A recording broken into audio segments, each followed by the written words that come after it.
Okay, what's up, everybody? Good morning. Welcome to a Saturday edition of Morning Scone, presented by Brock, the Baton Rouge Orthopedic Clinic, Parish Construction and Roofing. If you need an orthopedist, you go to Brock. If you need a roof, call Parish. Unique Physique, uniquephysique.com, and Restored Motions, restoredmotions.com. All of our great sponsors are linked in the description on YouTube and tagged on Facebook. So please support us by supporting our sponsors. All right, y'all. Hope everybody's having a great start to your Saturday. Championship Saturday. Couple of games last night. Boise wins, so they are in the playoff. Not only are they in the playoff, they are going to be a top 4 seed with a bye, which is absolutely disgusting. And maybe that's the thing I've been screaming about forever. Maybe it's going to take something like that, like a Boise State being a top 4 seed with a bye for the rest of college football to realize, like, that's ridiculous. You go play absolutely nobody all year and get rewarded for it. The one team you played was Oregon, and you lost, and then you played absolutely nobody the rest of the way, and so you get rewarded for it with a top 4 seed and a bye. Tulane got walloped by Army. Didn't make me sad to see it. Not a Tulane fan. Don't hate Tulane, but just not a Tulane fan. It's Army, man. Bunch of Catholic High guys at Army. Connor Finucane has more starts. Catholic High guy has more starts at Army at West Point than any in the history of the program. How about that? So congrats there. Jacksonville State beat Western Kentucky. That was a winner chicken dinner. Otter and all of his crew gave out Jacksonville State in that game. If you missed it this morning, by the way, Western Kentucky quarterback TJ Finley entering the transfer portal. He'll play at a 5th school in 6 years. So one of those really odd stories as some of those COVID years continue to linger. Let's see. Today, early games, Big 12, Iowa State, Arizona State, here in about half an hour. Ohio U against Miami, also at 11 a.m. Central. Then this afternoon, Georgia, Texas, Marshall against ULL tonight at Cajun Field. And then big ones tonight, Penn State, Oregon, which is sort of inconsequential. Both teams are already in the playoff. But the most significant game of the weekend certainly is Clemson SMU. Because if Clemson wins, they get an auto bid, right? As a Power 4 conference champion, they get an auto bid. The question would then be, does SMU, which is currently ranked 8th, if SMU loses their conference championship game, do they stay in? So the question the committee would have to answer is, do you punish a team for playing an extra game? So as to say, if SMU didn't have to play in their conference championship game, they'd be in. But they get a reward of playing another game. If they lose, are they out? So that's the entire world is cheering for Clemson to win this game. So the ACC gets 2 bids. So a 3-loss Bama doesn't sneak in. And that's what I'm cheering for. But it's what the rest of the world is cheering for, because how unjust to put a 3-loss SEC team in. And then how do you decide among Bama, Ole Miss, South Carolina? There's a feeling among the collective world that, not the NIL collectives, but just collectively the college football world, of SEC bias, of Bama bias, of all the things you hear all the time. And they're right, if in fact it plays out that way. But one thing that I'm sure the committee is probably influenced by is it's the SEC and Big Ten's world. It just is. I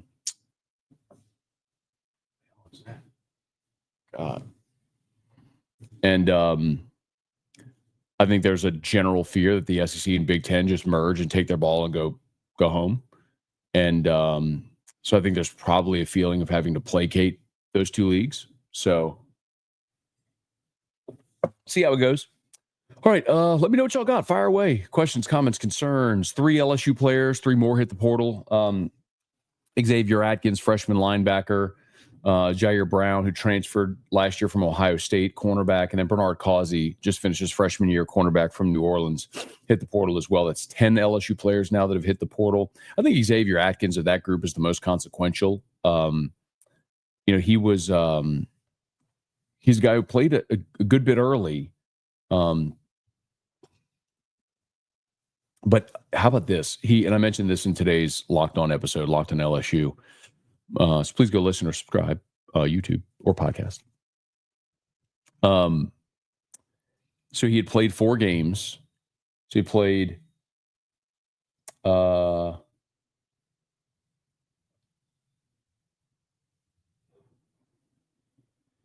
he had played in 4 games. LSU's playing Bama. He plays 1 snap against Bama. That's the 5th game he played. He didn't play again after the Bama game. So he loses his redshirt year because of 1 snap against Alabama. That sucks. Thomas, good morning. Brett, Brian, John, how's Drew? Thanks for asking, man. Drew's not feeling great, honestly. The cardiology appointment went fine. Status quo, which is a good thing in our world. But Drew's been battling a little sickness for about 3 weeks now, and I think all the medicine is messing with his little body, and he's been disoriented and having headaches and just crying and weepy, and it's hard. He slept great last night, thankfully. I think we finally found a good cocktail to stay on top of his pain and discomfort. So he slept great, but he woke up this morning crying. So anyway, so he's sleeping again on the couch right. That's why we're a little late today. He's sleeping again on the couch right now. So, but we'll be fine. Hey, Rooney, good morning. Chef, morning. Went to Carr last night. Tough loss. Yeah, man, I saw a Catholic lost to Carr. So Carr's number 1 team in the state, but it was 21-19. Catholic led at half, like 12-7. They missed 2 PATs. What happened? I didn't get to see the game at all. I was kind of following as the score was going along. So, Jeremy Weiss, morning, Matt. Let's start with what you're hearing on Blake Baker. Hot rumor or got legs?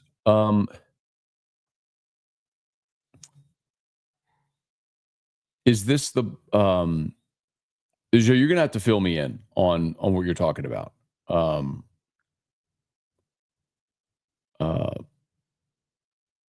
Granted, I've been out for 2 days.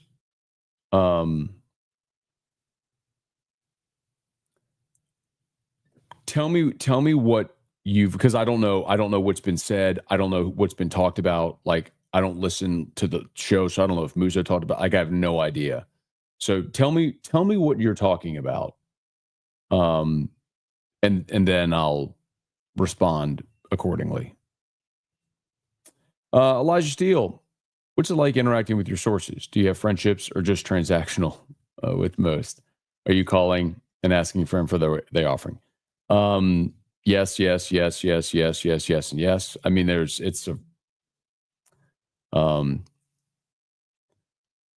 why you should never single source something, because you never know somebody's motivation.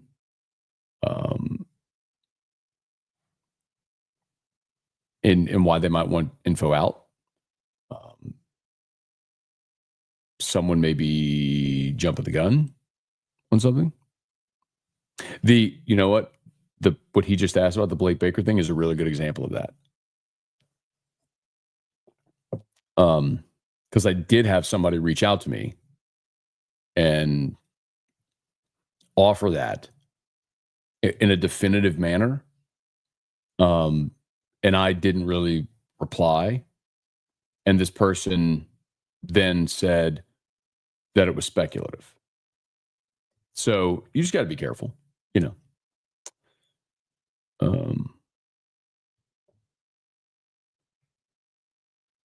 But what I've learned is, over the years, certainly, how you handle sensitive information determines whether or not you continue to get sensitive information. So I would never do anything to put a source in jeopardy with any types of relationships, or do anything detrimental. So that's a good question, though. But obviously, I'm not going to sit here and tell you much more. Cliff, what up? Coming to you live from Nashville. Hope all is well with Team Drew. Thank you, man. Wendell, Mark, good morning. Boise did it. Boise stole a playoff spot in the big boy playoff by not playing anybody. Can you imagine? Like, imagine if LSU got to play Georgia Southern, Oregon, Portland State, Washington State, Utah State, Hawaii, UNLV, San Diego State, Nevada, San Jose State, Wyoming, Oregon State, and UNLV again. Imagine if LSU got to play that schedule. We'd be pretty excited, wouldn't we? What a joke.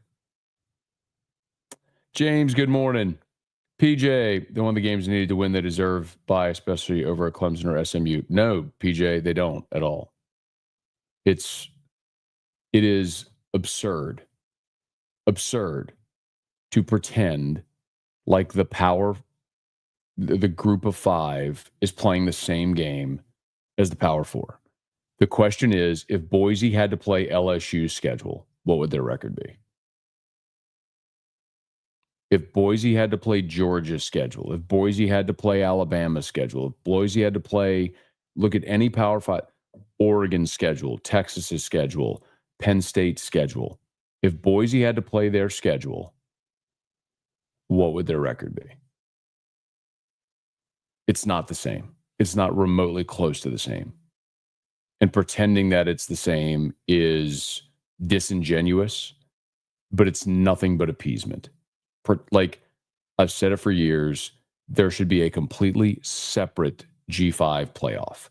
Let the G5 go crown their own national champion. But they won't because of money. The G5, it's more important to have one spot in the big boy playoff than to go do their own thing. Because they're trying to compete with the big boys, even though they're not and never will be. That's the problem. And I'm not talking about a one-off. I'm not saying a one game here they can go play over their head and get a, sure, that can happen. That can happen. But can that school go through a 12-game meat grinder of a Power Four schedule? And the answer is no. No. Fundamentally, factually, no. They're not the same. You do not have the same level of talent, depth, resources, any of it. Jeremy. Okay. Cold, relaxing football Saturday. Mark, will LSU offer money to Tulane for their freshman quarterback Mensa if Nuss goes pro? Don't know. I don't know. Hope we don't have to answer that question. Who looks to be wide receiver one next year? Probably someone in the transfer portal.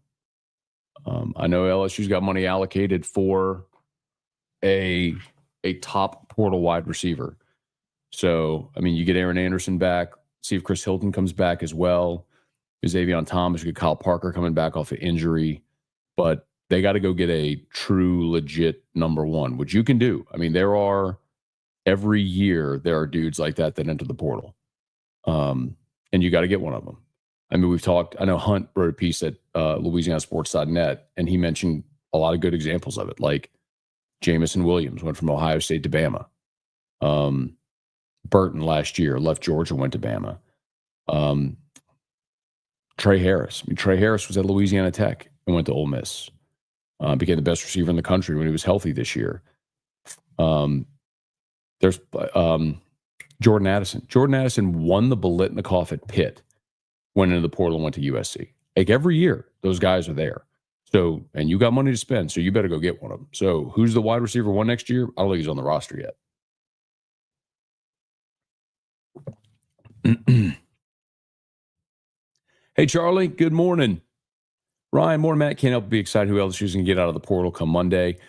You should be, Ryan, but it has to be. I'm going to tell you too, Ryan, and by the way, you may not start getting those announcements of who's transferring to LSU on Monday. It may take a little while, but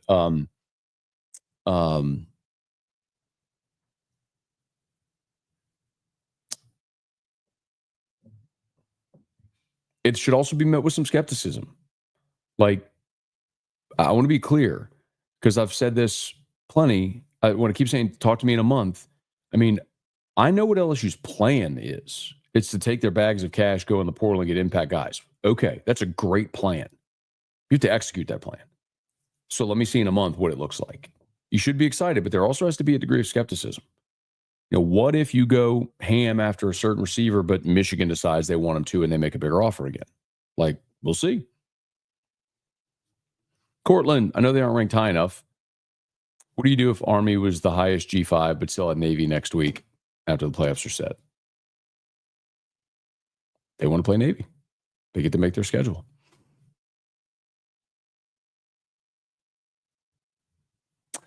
Brad, Jolie didn't good restaurants in Pensacola. No, we didn't, man. So those trips are like, we pulled into Pensacola about 7:30. We checked into the hotel. We stayed at like a Courtyard by Marriott. So I'm a Marriott like gold member, and so we stay on points. And so they have just like the little deli there. And so Erica got a flatbread and I got a burger. And we went to bed, woke up. I went and put gas in the car, got coffee at Dunkin' Donuts, and we went to the doctor. And as soon as we were done with the doctor appointment, we got on the road around noon. So no, we didn't. Keith, good morning. Hope everything went well. Thank you, man. It did. It's status quo, which is a good thing in our world. So if the doctor says, see you in 6 months, that's a good thing for us. Mark, Pelicans host the Thunder tonight, 6:00. Yeah, New Orleans finally won a game, thankfully. Yeah, Mark, I don't know when Garrett Nussmeier is going to make his decision. I mean, I would assume we're going to hear that very soon because, LSU is going to have to go into a couple things.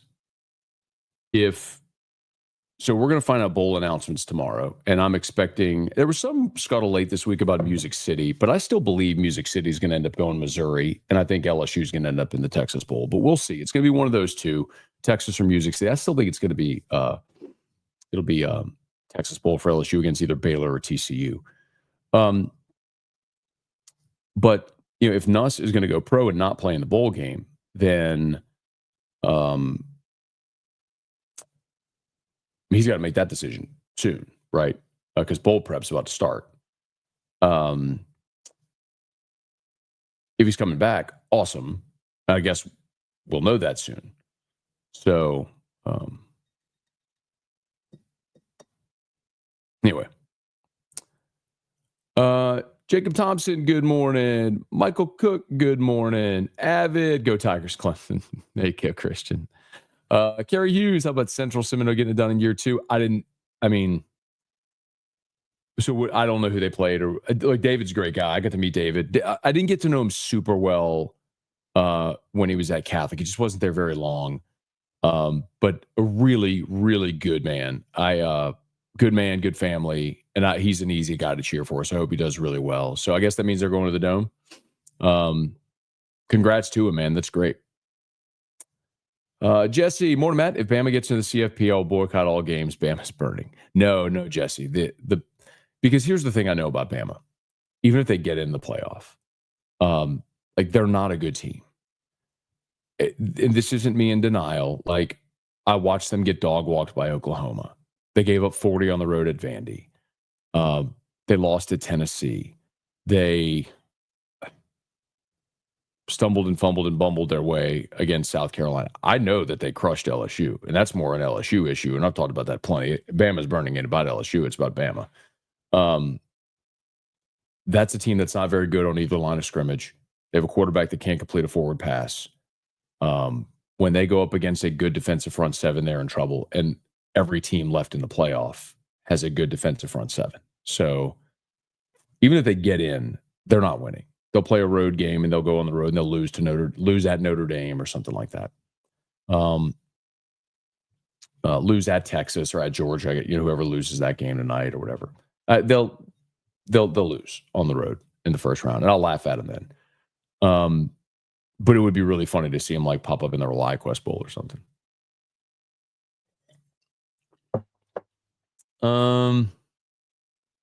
Hey, Marcus, good morning.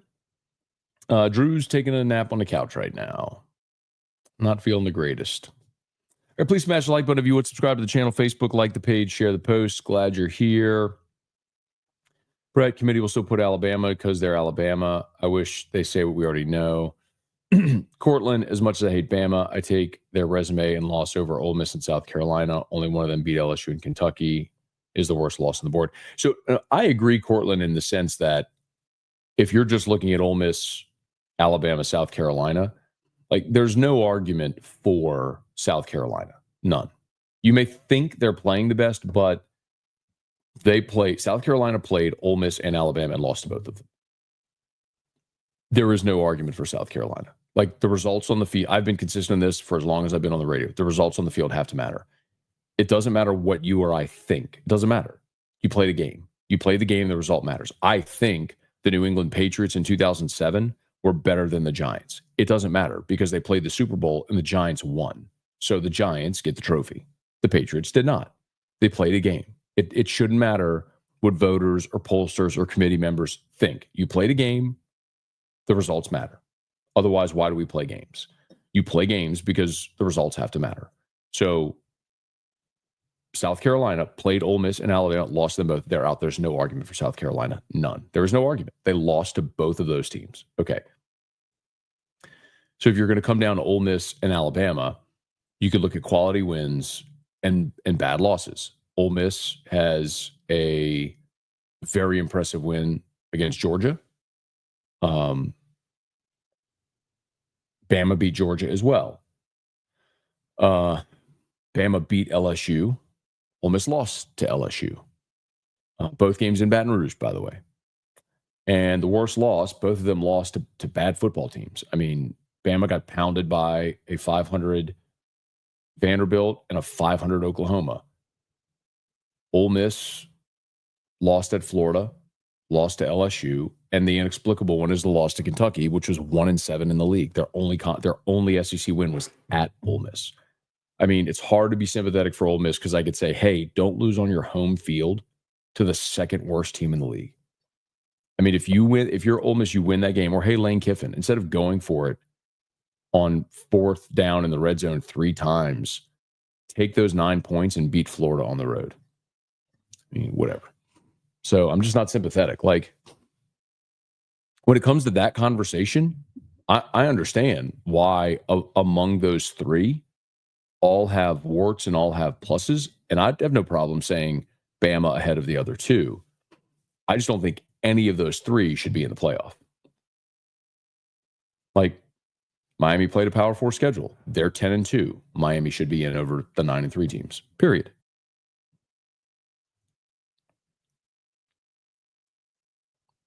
Do you have faith LSU will spend in the portal? Yes. Well, I know that their intention is to spend, Mark. I mean, they have the money. It doesn't do you any good to let the money sit.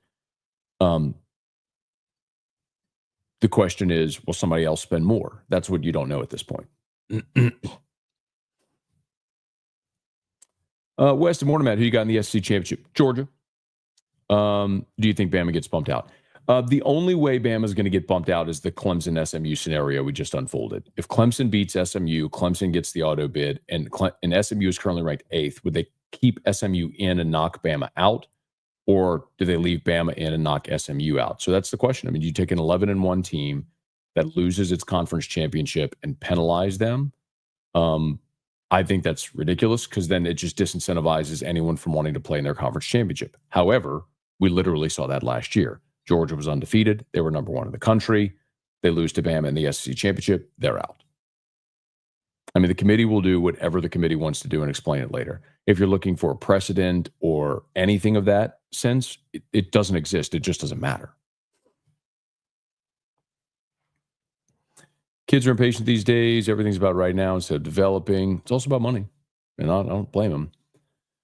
Is there any way Bama gets left out of the CFP? Yeah, the scenario we just laid out. Patrick, conference championship Saturday. Go Cajuns. Thank you, Kerry. Appreciate that, man. As always. Very, very much. He still wears his Calico shirts. Kerry, we all do. Kerry made Drew's silhouette Calico shirts years ago. They're great. Still got them, man. Patrick, I didn't answer your question about Supper Club. I got the 8-ounce filet with king crab. Oscar was great. Whew. Supper Club, man. My goodness. Dude, I'm dreaming about that veal parm now.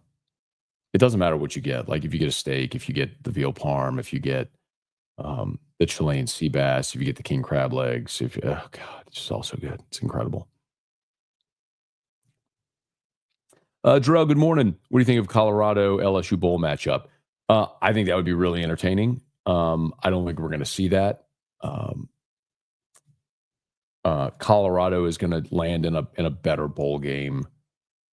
Like, I mean, it like the SEC Big 12 matchup in the Texas Bowl, but Colorado's not going to the Texas Bowl. So I don't know where LSU may match up with Colorado in the bowl game. Let's see. Hope Drewster gets better. Thank you, Michael. Appreciate that, man. Rodney, got one question. Why is it every time LSU loses a recruit, it's about money with you, but LSU's been paying recruits for years? Can you give me an example? I mean, you said every time LSU loses a recruit, it's about money, but LSU's been paying recruits for years. So, first of all, Rodney, everybody has been paying recruits for years. I've never said anything to the contrary of that. Of course, they have. LSU has, Texas has, Alabama has. I mean, Eric Dickerson was getting the gold Trans Am at SMU back in the 80s. I mean, of course, everybody paid recruits. And if you're talking about every time LSU loses a recruit, it's about money.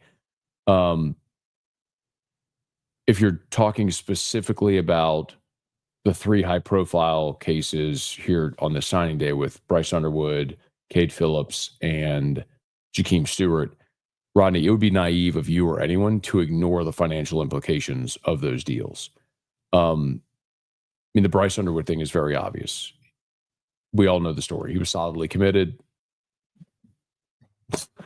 I mean, the head of Oracle dropped $12 million in his lap and he took it. I don't blame him. That's about money. There's nothing to the contrary there. Jakeem Stewart, same thing. I mean, Jakeem Stewart, like Frank Wilson helped Jakeem Stewart reclassify. Like, I don't know that Jakeem Stewart gets his reclassification done without Frank Wilson, but SC gave him $2 million and the allure of Hollywood and all that stuff, and $2 million a year, and he took it. Okay, like Rodney, it's naive to ignore the role that money is playing in recruiting now. Everyone's always paid guys. It's just now that it's above board, like it's legal, we all see the dollar amounts. So, I mean, it wouldn't have mattered if it was the University of Mars. If Elon Musk paid Bryce Underwood $15 million, he would have gone. So I don't know what you want to say to the contrary. Like, I would throw it back to you and say, if you're ignoring the role that money is playing in recruiting now, that's super naive. Like, I don't even know that there's a launching point for you and I to have a conversation if you're ignoring that. Guy Brooks, good morning. Hope Drew feels better soon. Thank you, man. Tough loss for the Bears. Tremendous season for our guys. Marcus, thank you, man. Hey, Mark, thank you, man. Appreciate that. Trivia, good morning. Rumor he's taking the Tulane HC job. Are you talking about Baker? So where's the rumor, though? That's what I don't know. Like, who started the rumor? Like, is there anyone credible or legitimate saying that? That's what I need. That's what I need to know. Like, about a week ago, I was told Sumrall is Sumrall, the current Tulane coach.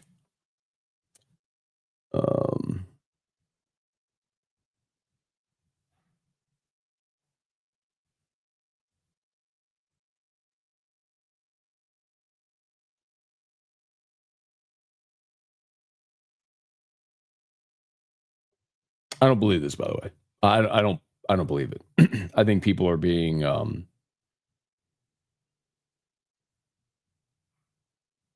little reactionary to what happened on Wednesday or Tuesday with the Cade Phillips flip, and then on signing day because you had this avalanche of negativity, right? You had the Cade Phillips flip, you had Jakeem Stewart going to SC, you had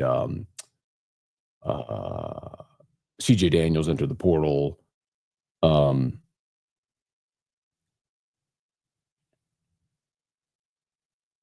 North Carolina. That's what it was. So Sumrall, the Tulane coach, Some think he's going to get the North Carolina job. So if Summerall gets the UNC job, Tulane became open, would Tulane hire Blake Baker? That's the question, I guess. But I don't know if anybody legitimate has talked. Again, I've been gone for 2 days, so I don't know if anybody legitimate has talked about that. Like,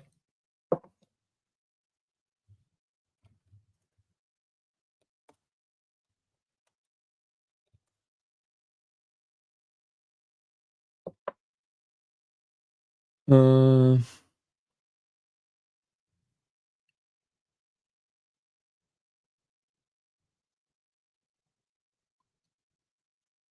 okay, so a lot of people are reporting that North Carolina is targeting Summerall. Okay, um, I'm seeing that a lot of places now. Okay, so like I told you that I got that text about Tulane and Summerall on, I'll tell you what day, I think it was Wednesday. Hang on. It was Tuesday. It was Tuesday at 2:25.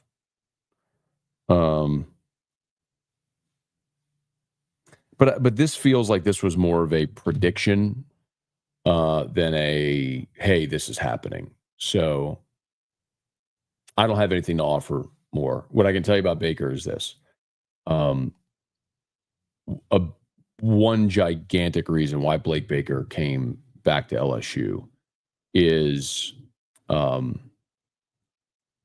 family. So his wife went to LSU, played soccer. Her parents, I think, live on the north. I think they're in Tangipahoa. Tangipahoa. And so being closer to her folks, being closer to family, grandkids, all that sort of stuff was a big thing. Now,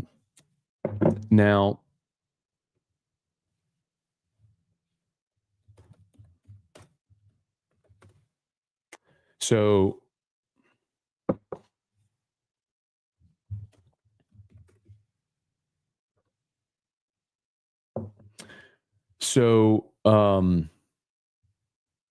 Baker's making $2 million a year at LSU. Remember, Tulane's a private school, so they don't have to disclose the salary for somewhere else. I don't know what he's making, but I would say, man, if you're Blake Baker, is that the job you'd want? Like, if you're jumping to be a head coach, do you want to jump into a G5 like that, or would you rather wait and have the opportunity at a power four like Dave Aranda going to Baylor? I don't know. I don't have any great insight. I don't. But since y'all are saying that's out there, I don't know if anyone has reported the Blake Baker Tulane thing, or if that's just internet fodder. I mean, the first thing that's got to happen is Summerall's got to leave, which that hasn't happened yet. But again, Tuesday at 2:25, I got a text about that. I haven't seen anything credible about it. So if there actually if some actual smoke starts to develop around that, I'll tell you. But as of now, I don't think so. As of now, and I haven't seen it anywhere credible.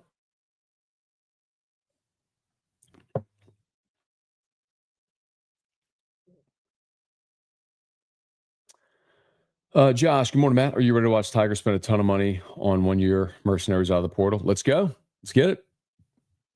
This is a good question. Top transfer portal targets. Well, so at tight end, they've already offered Zach Atkins. So Zach Atkins played at Southwest Missouri State. Tight end is the number one tight end in the portal. 6'4", 245, athletic dude, pass catcher. He's got 1 year remaining. So he spent 4 years with a red shirt, so he's got a fifth year to play, and he said he's going to maximize. He's already got 20 offers out of the portal, and LSU is one of them. So LSU's already offered Zach Atkins out of the portal, tight end, so that's one to keep an eye on. The receiver from Texas Tech,